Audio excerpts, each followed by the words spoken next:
내일이면 우리나라 고유명절인 추석입니다. 추석이 되면은 우리나라 사람들이 행하는 중요한 일이 있는데 바로 성묘를 가는 것입니다. 이 성묘를 가서 사람들이 무엇을 하는 거 아니 조상들을 기억하는 것이죠. 유대인들에게도 추석이 있습니다. 유대인들도 추석 때가 되면은 조상들을 기억하게 됩니다. 그렇지만은 단순하게 조상들을 기억하는 것이 아니고 조상들과 함께 하셨던 하나님을 기억하는 그런 시간을 가지게 됩니다. 우리나라의 추석은 1년에 한 번이지만은 유대인들에게 추석은 1년에 2번이 되겠습니다. 봄에도 추석이 있고요. 가을에도 추석이 있습니다. 그러니까 이스라엘 백성들이 살고 있는 그 유대 땅은 1년에 2번 추수감사의 계절을 보내게 됩니다. 봄의 추수에는 무엇을 지키냐 하면은 유월절과 오순절을 지키게 됩니다.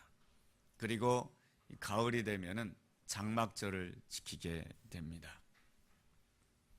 유월절이 되면은 6월절 다음부터 일주일 동안을 무교절이라고 하는데 그 무교절 기간 동안에 무엇을 먹느냐 하면은 무교병과 쓴나물을 먹습니다. 무교병이라고 하는 것은 발효시키지 않은 빵을 말하는 것입니다. 이 빵은 이스트가 들어가야 맛이 있습니다. 그런데 발효 효소가 들어가지 않고 빵을 만들게 되면 그 빵이 별로 맛이 없게 되는 것이죠. 그래도 이스라엘 백성들은 그 6월절 다음 날부터 일주일 동안은 무교병과 쓴나물을 먹게 됩니다. 그리고 가을 추수기에 장막절 시기에는 일주일 동안 편안한 집을 놔두고 집 앞에다가 천막을 치고 불편한 자리, 힘든 자리에서 일주일 동안 잠을 자게 됩니다. 여러분, 추수기가 어떠한 시기입니까? 가장 풍요로운 시기입니다. 추수기가 언제입니까? 가장 넉넉한 시기입니다. 그런데 이스라엘 백성들은 가장 풍요로운 시기에 가장 먹기 힘든 음식을 일주일 동안 먹습니다. 그리고 가장 풍요로운 시간에 이스라엘 백성들은 가장 불편한 잠자리에서 일주일 동안 보내게 됩니다. 그들은 가장 풍요로운 시간에 무엇을 기억하냐 하면은 조상들이 가장 힘든 시간을 보내었던 그 광야의 시간을 기억하면서 그 조상들이 경험했던 것을 그대로 후손들도 경험을 하게 됩니다. 우리는 추석 때가 되면은 가장 풍요로운 시간에 가장 맛있는 것을 먹잖아요. 그런데 이스라엘 백성들은 가장 풍요로운 시간에 가장 안 좋은 음식을 먹고 가장 풍요로운 시간에 가장 불편한 잠자리에서 잠을 자게 됩니다. 그것도 일주일씩 말이죠. 그렇게 하는 이유가 무엇입니까? 가장 풍요로운 시간에 하나님께서 그들로 하여금 가장 풍요로운 시간에 유월절을 지키고 가장 풍요로운 시간에 장막절을 지키게 하는 하나님의 뜻이 있습니다. 그것은 뭐냐면은 가장 풍요로운 시간에 겸손함을 잃지 말라라고 하는 것입니다. 그리고 가장 풍요로운 시간에 가장 힘든 시간에도 함께 해주심으로 인하여서 이스라엘 백성들을 광야를 지나가게 하셨던 그 하나님의 은혜가 지금도 함께하고 있기 때문에 오늘 이 시간 우리에게 풍요가 주어졌다라고 하는 그 사실을 기억하도록 하기 위한 것입니다. 참 이스라엘 백성들이 이 기억하는 것은 참 남달라요. 이 기억이라고 하는 것은 굉장히 중요합니다. 우리가 어떻게 기억하느냐에 따라서 내 자신이 누구인지를 알게 되고 어떻게 기억하느냐에 따라서 내가 앞으로 인생을 어떻게 살아나가야 될지 방향을 선택하게 되는 것입니다. 인간의 삶 가운데 이 기억이라고 하는 것이 언제부터 생겨지게 될까요? 모든 그 아동 심리학자들은 이렇게 말합니다. 인간의 기억은 태아서부터 시작이 된다라고 하는 것입니다. 생명을 잉태하게 되면, 사람이 생명을 잉태하게 되면 태아가 생기게 되는 것이죠. 이 태아는 이 생명으로 생겨지는 그 순간부터 무엇을 받기를 원하냐면 사랑을 받기를 원하는 것입니다. 사랑을 받기를 원하면서 내가 환영받는 존재다라고 하는 것을 그 태아는 확인하고 싶어 하는 것입니다. 그래서 그 태아는 공급받아야 되는 것이죠. 사랑을 공급받아야 되는 것이죠. 어머니를 통해서 사랑을 공급받는 것입니다. 어머니가 맛있는 음식을 먹으면서 그 아이에게 영양분을 공급하게 되는 것이죠. 그리고 그 어머니가 막 이 태아가 생긴 그 이후로부터 기뻐하고 즐거움으로 인하여서 그 안에 정서적인 복이 공급이 되는 것이죠. 그래서 그 태아는 이 생명이 태어나면서부터 이러한 생각을 가지게 되는 것이죠. 아, 나는 굉장히 사랑받는 존재이구나. 아, 나는 환영받는 존재이구나. 아, 모두가, 내 주변에 있는 모든 사람들이 내가 빨리 태어나기를 기다리고 있구나. 이렇게 생각을 하게 되는 것이죠. 그런 점에 있어서 어머니가 이 태아에게 이 모든 그 사랑과 영양분을 공급한다라고 하는 것은 대단히 중요한 것이죠. 이때 중요한 사람이 있습니다. 어머니가 이 아기에게 사랑을 공급해 주기 위하여서는 역시 사랑을 받아야 되는 것입니다. 이 중요한 역할을 하는 사람이 아버지가 되는 것이죠. 아버지가 어머니를 많이 사랑해 줄 때에 어머니는 그 사랑을 받아서 그 아기에게 공급할 수 있는 힘을 가지게 되는 것이죠. 그런데 어머니가 아기를 가졌는데 아이의 아빠라고 하는 사람이 무관심해요. 관심이 없어. 아니면은 그 아이의 아버지라고 하는 사람이 멀리 떠나버려요. 그러면은 그 어머니는 사랑을 공급받지 못함으로 인해서 그 어린 생명에게 사랑을 줄 수 있는 능력이 없게 되는 거예요. 안타까운 현실이죠. 그렇게 되면은 그 태아는 직접 표현을 못하지만은 이렇게 생각을 하게 되는 것이죠. 나는 사랑받지 못하고 있구나. 그렇게 생각하게 됩니다. 내가 태어나는 것을 사람들이 환영하고 있지 않구나. 내 존재 가치에 대해서 의심하는 마음을 품게 됩니다. 내 존재 가치에 대해서 의심하는 마음을 품고 태어나게 되면은 그 마음 가운데는 이 두 가지 마음이 형성이 됩니다. 아무도 나를 사랑해 주지 않을 것이다라고 하는 그 생각 때문에 자기를 계속해서 감추는 사람이 돼요. 그래서 주변 사람들과의 그 관계를 적극적으로 하지 못하게 됩니다. 반대로 사랑을 받지 못하기 때문에 내가 더 사랑을 받고 싶어요. 그러다가 보니까 사랑을 받겠다라고 하는 행동이 나오게 되는데 그것이 과잉 행동으로 나오게 됩니다. 그래서 옆에 있는 것을 쥐어받고 또 옆에 있는 것을 부셔버립니다. 이것을 통해서 나에게 관심을 가져달라, 나를 더 사랑해달라고 외치는 것이죠. 내가 내 자신을 더 감추고 내 동굴 속에 갇히게 되면은 주변 사람들이 나를 더 사랑해 줄까요? 더 어려워질 것입니다. 날 더 사랑해 달라고 과잉 행동을 하게 되면은 주변 사람들이 더 좋아할까요? 나를 더 사랑해 달라고 꽃병을 깨트리면은 주변 사람들이 아, 이것은 사랑을 해 달라고 하는 표시구나 하고 더 사랑해 줄까요? 아니면 더 멀리 갈 것입니다. 그렇게 되면은 그 아이의 마음속에 무엇이 형성이 되냐면은 두려움이 형성이 됩니다. 사람들이 나를 거절할 것이다라고 하는 두려움이 형성이 돼요. 자기 자신에 대해서 부정적으로 생각하게 됨으로 인하여서 미래가 잘 되지 않을 것이다. 나는 미래가 어려워질 것이다. 미래에 실패할 것이다. 이러한 두려운 마음이 마음 가운데 끊임없이 들여오게 되는 것이죠. 이것이 바로 이 땅의 죄악으로 말미암아서 사단이 우리를 향해서 사망의 독침을 쏘는 것입니다. 그래서 이 땅의 죄악이 만연하는 그 순간부터 뭡니까? 이 사단은 이 사망의 독침을 쏘는 것이죠. 이러한 영적인 현실에 대해서 사도 바울은 고린도전서 15장 55절과 56절에서 이렇게 표현해주고 있습니다. 사망아, 너의 승리가 어디 있느냐? 사망아, 내가 쏘는 것이 어디 있느냐? 사망이 쏘는 것은 죄요, 죄의 권능은 율법이라.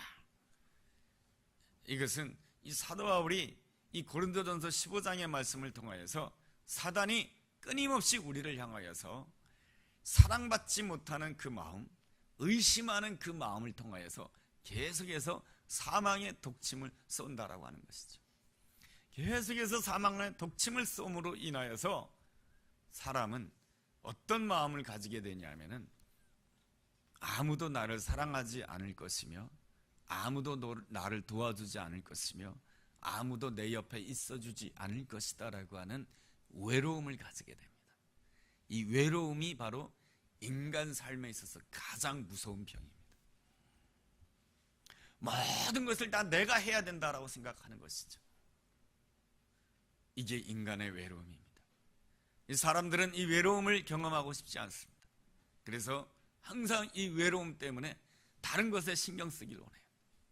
그 외로움 때문에 텔레비전을 하루 종일 봐요. 그 외로움 때문에 인터넷을 하루 종일 봐요. 그 외로움 때문에 뭔가 즐거운 것을 하루 종일 봐요. 그래서 그것을 하루 종일 하지 않으면은 내 마음이 너무너무 힘든 거예요. 왜 힘든 거냐? 외로움 때문에. 그래서 그 외로움 때문에 사람들은 무엇에 빠지냐면 중독에 빠지는 거예요. 그렇지만은 무엇인가 중독에 빠진다고 해서 그 외로움이 해결되는 것이 아니에요.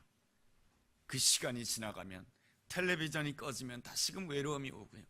스마트폰이 꺼지면 다시금 외로움이 찾아오는 것이 인간의 삶인 것이. 이 외로움은 반드시 진리를 만나야 해결이 되는 거예요. 그렇다면 진리라고 하는 것이 뭘까요? 우리가 성경에는 오늘도 진리를 알지니 진리가 너희를 자유롭게 한다라고 말씀해 주고 계시는데 도대체 진리라고 하는 것이 뭘까요? 진리라고 하는 것은 바로 하나님이 나를 사랑하신다. 이게 진리예요. 하나님께서는 자신의 아들을 독생자를 십자가에 내어놓기까지 하나님께서는 나를 사랑해 주시고 또 사랑해 주신다라고 하는 것이 바로 진리예요. 그런데 사람들은 이 진리를 수용하기를 거부해요. 왜 진리를 수용하기를 거부할까요? 형편을 보기 때문에. 가만히 내 형편을 보니까 하나님이 나를 사랑하기는커녕 하나님이 나를 저주하는 것 같아. 가만히 형편을 보니까 하나님이 나를 사랑하기는커녕 하나님은 나의 삶에 대해서 아예 무관심한 것 같아. 하나님이 나를 사랑하기는커녕 하나님은 나를 구원할 만한 능력이 하나도 없는 것 같아. 이것이 바로 세상이 우리에게 끊임없이 들려주는 의심의 소리요. 그리고 그 세상 뒤에는 사단이 역사하고 있으며 사단이 계속해서 우리를 향해서 사망의 독침을 날리는 것이죠. 누가 너 같은 것을 사랑할 수 있겠느냐? 사랑을 받으려면 조건이 있어야지. 사랑을 받으려면 공부를 잘해야지. 사랑을 받으려면 성공해야지. 사랑을 받으면 모든 물질이 넉넉해야지. 사랑을 받으면 너가 능력이 있어야지. 네가 사랑받을 만한 사람이냐? 너 자신을 봐라. 너 형편을 봐라. 너의 형편을 봤을 때 네가 사랑받을 만한 아무것도 없다라고 말해주는 것이 바로 이 사단이 끊임없이 우리를 향해서 날리는 사망의 독침이에요. 그래서 사도 바울은 고린도전서 15장 56절에서 이렇게 표현하고 있는 것이죠. 사망아, 네가 쏘는 것이 뭐냐? 사망이 쏘는 것은 죄다라는 것이죠. 그래서 사망은 우리의 연약함, 우리의 부족함을 통해서 계속해서 독침을 날리는 것이죠. 너는 안 될 거야. 너는 틀렸어. 너처럼 능력이 없는 사람이 앞으로 뭘 할 수 있겠어? 그래서 끊임없이 미래에 대한 절망을 가지고 너는 결국 혼자야. 아무도 너를 도와주지 않을 거야. 이러한 이 고독의 독침을 계속해서 우리 마음 가운데 날리게 됩니다. 그렇지만은 사도 바울은 고린도전서 15장 57절에서 이렇게 선포합니다.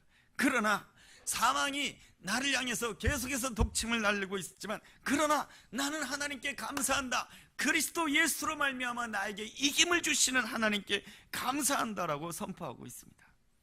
바로 예수님께서는 나 같은 죄인을 위하여서 십자가에 죽으셨다. 뿐만 아니라 예수님께서는 나를 위하여 부활하심으로 인하여서 오늘도 지금도 나와 함께하고 계신다라고 하는 것입니다. 주님이 나와 함께하고 계시기에 나는 소중한 존재, 주님이 나와 함께 하시기에 하나님께서 나에게 향하신 아름다운 계획이 있다라고 하는 것입니다. 예수 그리스도 안에서 지난 날을 기억할 때에 우리는 그 지난 날에 대해서 올바로 기억하게 되고, 예수 그리스도 안에서 지난 날을 기억하게 되었을 때 우리는 앞으로의 일에 대해서, 미래에 대해서 제대로 된 방향을 잡아서 나가게 되는 것이죠. 요한복음 9장에 보면은 나면서부터 이렇게 고통을 겪었던 한 사람을 보게 됩니다. 그 사람을 보았을 때 사람들이 말합니다. 저 사람이 저렇게 된 것은 부모의 죄 때문일까? 아니면 자기의 죄 때문일까? 이것을 가지고 갑론을박을 하게 됩니다. 이것이 뭡니까? 세상의 소리요. 뭡니까? 세상 사람들의 입을 통하여서 사망이 독침을 날리는 거예요. 저 사람이 태어나면서부터 저렇게 불행하게 태어난 것은 아마 자기 죄 때문일 거야. 저 사람이 저렇게 태어나면서부터 고통을 겪게 된 그 이유는 부모의 죄 때문일 거야. 그러나 예수 그리스도께서 그 자리에 오셨을 때 이렇게 말씀해 주십니다. 저 사람이 저렇게 된 것은 부모의 죄 때문도 아니고 자신의 죄 때문도 아니고 하나님이 하시고자 한 일이 있기 때문이다. 그에게 향하신 하나님의 놀라운 계획이 있다. 그를 이 땅에 생명으로 내놓는 그 순간부터 하나님께서 이미 계획해 놓으신 그 놀라운 계획이 있다. 그 계획 때문인 것이다 라고 말씀해 주실 때에 그 사람은 지난날에 대한 그 모든 아픔의 기억을 지우고, 지난날에 대한 모든 상처의 기억을 지우고, 하나님께서 하시고자 하는 일을 향해서 다른 박질할 수 있는 놀라운 미래를 향해서 나아가는, 전진할 수 있는 아름다운 사람이 될 수가 있었던 것이죠. 이것이 바로 시편 139편 5절에 있는 말씀이에요. 시편 139편 5절에 보면 이런 말씀이 있어요. 주께서 나의 앞뒤를 둘러싸시고 내게 안수하시나이다. 주님의 아름다운 점이라고 하는 것은 나의 앞뒤를 둘러싸신다라고 하는 것이죠. 이 사단이 사망의 독침을 가지고 나의 앞뒤를 공격하는 거예요. 네가 지난날 이때까지 힘들었던 그 이유는 바로 너의 죄 때문이라고 나의 지난날을 공격하고 있고, 나의 앞에 대해서 그렇기 때문에 너의 미래는 없는 것이라고 하면서 나의 앞뒤를 공격하고 있을 때 우리 주님께서는 나의 앞뒤를 둘러싸시고 보호해 주시며 나를 해서 안수해 주신다라고 말씀해 주고 있습니다. 그래서 시편의 기자는 이렇게 표현합니다. 내가 주님을 떠나서 어떻게 살겠습니까? 내가 어디에 간다 할지라도 주님이 나와 함께 하시며 내가 늘 주님과 동행하겠습니다 라고 하는 것이 바로 시편 139편의 그 아름다운 시편인 것이죠. 우리가 이러한 진리를 만나게 되었을 때 우리는 32절의 이 말씀을 내 마음 가운데 받아들일 수가 있게 되는 것입니다. 진리를 알지니 진리가 너희를 자유롭게 하리라. 하나님이 나를 사랑하신다라고 하는 그 사실을 온 마음과 온 정신으로 받아들이게 되었을 때 우리는 모든 것에서 자유할 수 있는 자가 된다라고 하는 것입니다. 우리 모두에게는 남이 알지 못하는 현실의 고통이 있습니다. 저에게도 이 요한복음 8장에 나와 있는 음행 중에 사로잡힌 그 여인이 겪었던 그 고통 가운데, 절망 가운데, 낙감 가운데 있는 그 고통을 저 역시 겪어보았습니다. 그때 제일 힘들었던 것이 뭔지 아십니까? 이 기억을 할 때마다 이 기억을 어떻게 하느냐가 중요한 것인데, 나 혼자 기억하니까 그 모든 그 지난 날이 배신의 상처요, 모든 것이 그 슬픔의 상처요, 모든 것이 아픔의 상처더라라고 하는 것입니다. 그러면서 더더욱 힘들었던 것은 하나님을 의심하는 마음이 계속 들어오는 것입니다. 나는 지금 이렇게 힘들고 나는 지금 이렇게 어려운데 하나님은 내 상황을 바꿀 만한 능력이 하나도 없는 것 같아요. 나는 지금 이렇게 어렵고 힘든데 하나님께서는 나를 위로해 줄 만한 아무런 능력이 없는 것 같고, 나의 모든 것을 회복시킬 만한 능력이 하나도 없는 것 같아요. 그 힘들 때는 기도해도 잘 안 돼요. 제가 기도원에 거의 3개월 동안 있었잖아요. 뭐 아침에 일어나서 제가 한 게 딴 게 없어요.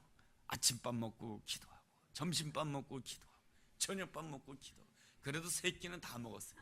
왜냐하면 밥도 안 먹으면 내가 지쳐 쓰러질까 봐. 그래서 아침 먹고 기도하고, 점심 먹고 기도하고, 저녁 먹고 기도하려는데 너무너무 지루한 거예요. 그래서 저기 뭡니까, 그 기도원에 그 앞마당에 나와가지고 하늘만 쳐다봤어요. 깜깜한 하늘. 그렇게 하나님 앞에 나가고 그래도 내가 의지할 분은 하나님밖에 없습니다. 그 고백 가운데 하나님 앞에 나갈 때에 하나님이 내 마음 가운데 끊임없이 이 음성을 들려주셨어요. 내가 너를 사랑한다. 내가 너를 사랑한다. 주님이 나를 향해서 내가 너를 사랑한다 했는데도 믿겨지지가 않는 거예요.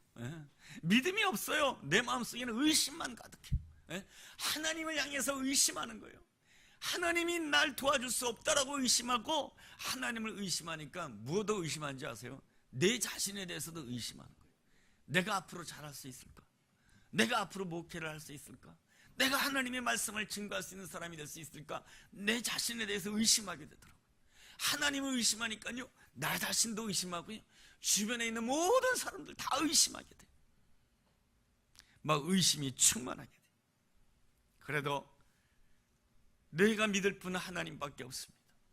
하나님 앞에 나갔을 때에 하나님께서는 어느 날부터인가, 하나님께서 거의 2달쯤 되었을 때 하나님께서는 내 마음 가운데 있는 그 사망의 독침을 하나씩 빼주시더라고요. 이 내 마음 가운데 박혀있는 이 사망의 이 독침을 하나씩 빼주면서, 하나님께서는 그 빼주신 그 독침의 그 자리에다가 하나님께서는 사랑을 채워주시고 소망을 채워주시더라고요. 그러면서 제가 웃게 되고 감사하게 되고 기뻐하게 되더라고요. 그러면서 최근에 하나님께서 저에게 주시는 음성은 이렇습니다. 너는 지난날에 고통 가운데 있었던 그 시간을 잊지 말아라. 너는 그 예전에 절망 가운데 있었던 그 시간을 잊지 말아라. 왜냐하면 내가 너에게 너처럼 고통 가운데 있었던 자를 보내줄 것이며, 너처럼 절망 가운데 있었던 자를 보내줄 것이며, 너처럼 슬픔 가운데 있었던 자를 보내줄 것이며, 너처럼 우울한 마음 가운데 하나님이 과연 나를 도와주실까요? 의심에 가득한 그 영혼을 너에게 보내줄 것이다. 이것이 바로 하나님이 저의 미래에 대해서 주신 말씀이에요. 준비하라고 하는 것이죠. 그래서 저는 기도할 때마다 자주자주 그 힘들었던 시간을 기억합니다. 그리고 하나님께서 내 영혼을 어떻게 만지셨는지를 기억하려고 합니다. 그것은 앞으로 우리 함께 가는 교회에 찾아올 그 영혼들을 맞이하기 위해서, 그러기 위해서는 내가 매 순간순간마다 하나님의 사랑을 더 받아야 되고, 내 안에 그리스도의 마음이 충만해야 되는 것이죠. 내 안에 그리스도의 마음이 충만하다라고 한다면 우리는 어떠한 경우에든지 간에 진리 안에서 자유로울 수가 있는 것입니다. 그리스도의 마음이 충만하다라고 하는 것은 무엇입니까? 내 안에 믿음이 충만하다라고 하는 것이죠. 하나님 사랑에 대한 믿음이 충만하다라고 하는, 하나님이 나를 사랑하신다라고 하는 그 사실에 대한 그 믿음이 충만했을 때 우리는 모든 것에서 자유할 수가 있는 것입니다. 그래서 32절에 진리가 너희를 자유롭게 하리라 말씀해 주신 것입니다. 그러자 유대인들이 반문을 하게 됩니다. 33절에 우리가 아브라함의 후손으로서 우리가 종이 된 적이 없거늘 당신은 어찌하여 우리로 하여금 자유롭게 되리라 라고 말을 하느냐 라고 말을 합니다. 우리 주님께서도 인정합니다. 이 유대인들이 아브라함의 후손이라고 하는 것을 인정합니다. 그러나 주님 보시기에 이 유대인들에게는 무엇이 없었습니까? 아브라함의 정신이 없었던 것입니다. 아브라함의 후손으로서 아브라함이 물려준 이 가나안 땅을 상속받아서 이 가나안 땅을 누리고는 있지만은 그들에게는 무엇이 없냐면은 아브라함이 가졌던 정신이 없고 아브라함이 가졌던 믿음이 없기 때문에 너희들은 아브라함의 후손이 아니다라고 하는 것입니다. 오직 하나님 한 분만 바라보며 고향 친척 아베 집을 떠날 줄 아는 그 믿음이 그들에게는 없었던 것입니다. 족갈롯과 헤어질 때 네가 우하면 내가 좌할 것이다 했을 때에 내 눈에 보기 좋은 소돔 땅을 선택하지 아니하고 하나님이 인도하는 헤브론 땅을 선택할 수 있는 믿음이 그들에게는 없었던 것입니다. 그리고 하나님께서 아들을 요구하실 때에 아들까지도 모리아산 앞에서 하나님 앞에 내려놓으며 하나님 앞에 제단을 쌓을 줄 알았던 믿음이 없었던 것입니다. 하나님께서 그 가운데서도 준비하신다라고 하는 여호와의 이레의 신앙이 없었던 것입니다. 그 어려운 가운데서도 내 가장 소중한 것을 내려놓는 그 순간에도 하나님은 나를 위해서 여호와 이레, 하나님은 준비하신 하나님이다라고 하는 믿음이 그 유대인들에게는 없었던 것입니다. 그러한 점에 있어서 주님께서 그들을 향해서 말씀하십니다. 너희들은 아브라함의 후손이 아니다라는 것이죠. 육체적으로는 아브라함의 후손일지 모르나 정신적으로는 아브라함의 후손이 아니다라는 것입니다. 아브라함의 후손 가운데 야곱이라는 사람이 있습니다. 야곱은 아브라함의 손자죠. 아브라함이 이삭을 낳고 이삭이 야곱을 낳았습니다. 야곱은 분명히 아브라함의 후손입니다. 그러나 이 야곱이 그 베델에서 돌베개를 잠자기 이전까지는 그는 아브라함의 후손이 아니에요. 그는 아브라함의 하나님을 만난 적이 없기 때문에 그는 아브라함의 후손이 아닌 것이에요. 육체적으로는 아브라함의 후손이지만은 그 정신은 아브라함의 후손이 아닌 것이죠. 그러나 베델에서 돌베개를 베고 자게 되었을 때 이 야곱은 하나님을 찾게 되는 것이죠. 돌베개를 베고 자는 그 잠의 시간은 어떤 시간입니까? 바로 고향을 떠나는 시간이며 아비집을 떠나는 외로움의 시간인 것입니다. 그랬을 때 하나님이 함께 해주시는 놀라운 은혜를 체험하면서 이 야곱이 할아버지 아브라함을 기억하게 되는 것이죠. 나의 조상 아브라함이 저 고향 친척 아비집을 떠날 때에 얼마나 힘들었을까. 그러나 하나님께서 내 조상 아브라함과 함께 해주셨군요. 그 아브라함의 하나님이 지금 이 순간에 나에게 나타나셔서 나와 함께 해주시는군요. 이 하나님을 만나게 되면서부터 이 야곱이 뭡니까? 점점 더 아브라함의 후손이 되어가는 것이죠. 이 야곱의 인생의 말년에 안타까움을 경험하게 됩니다. 뭐냐면은 자기가 가장 사랑하는 아들 요셉을 잃어버리게 됩니다. 뿐만 아니라 인생의 말년에 베냐민을 잃어버리게 됩니다. 베냐민을 잃어버리게 되었을 때에 이 야곱이 창세기 43장에 보면 이렇게 고백하게 됩니다. 나의 하나님은 전능하신 하나님이십니다. 이 가운데서도 하나님께서는 우리에게 은혜를 베푸실 줄로 믿습니다. 내가 이 베냐민을 잃어버리면 잃어버릴 것입니다. 그래도 하나님께서 이 가운데서 준비해 놓으신 은혜가 있는 줄로 믿습니다. 여러분, 그 시간을 통해서 이 야곱이 누구를 기억했을까요? 모리아 산에다가 그 아들 이삭을 드리는 아브라함을 기억했던 것이죠. 그 아브라함이 모리아 산에 올라가서 하나님이 원하신 일이니, 하나님이 허락하신 일이니 내가 아들을 잃어버리면 잃어버리겠나이다 하면서 하나님 앞에 자신의 가장 소중한 아들을 하나님 앞에 내려놓고 하나님 앞에 드리게 되었을 때 하나님께서 어린 양을 준비함으로 해서 여호와 이레를 체험했던 것처럼 이 야곱도 하나님, 내가 이 베냐민을 내려놓습니다 하는 그 순간에 그가 하나님을 고백할 때 하나님을 무엇으로 믿었냐면 전능하신 하나님으로 믿었던 것이죠. 이 가운데서도 하나님께서는 은혜를 준비해 놓으신 줄로 믿습니다 하면서 내가 아들을 잃어버리면 잃어버릴 것입니다 라고 고백으로 그 아들을 내려놓게 되었을 때에 이 야곱은 무엇을 만나게 됩니까? 하나님이 예비해 놓으신 요셉을 만나게 되는 것이죠. 그냥 보통 요셉을 만나는 것이 아니라 애굽의 모든 경제를 주무르는 요셉을 만나게 되고, 총리 요셉을 만나게 되고, 온 가족을 살리게 되는 요셉을 만나게 되는 것이죠. 그때서야 비로소 이 야곱이 아브라함의 후손이 되는 것입니다. 그때서야 비로소 야곱이 아브라함의 믿음을 가지게 되고 진리 안에서 자유한 자가 되는 거예요. 진리 안에서 자유한 자가 되었기에 이 야곱이 애굽의 바로를 만났을 때에도 전혀 꿀리지 아니하고 당신도 하나님의 축복을 받아야 된다고, 그러면서 하나님 저 애굽의 바로를 축복해 주세요. 이 애굽 땅도 살기 위해서는 이 애굽 땅도 하나님의 축복을 받아야 됩니다. 하나님 이 애굽 땅을 축복해 주세요.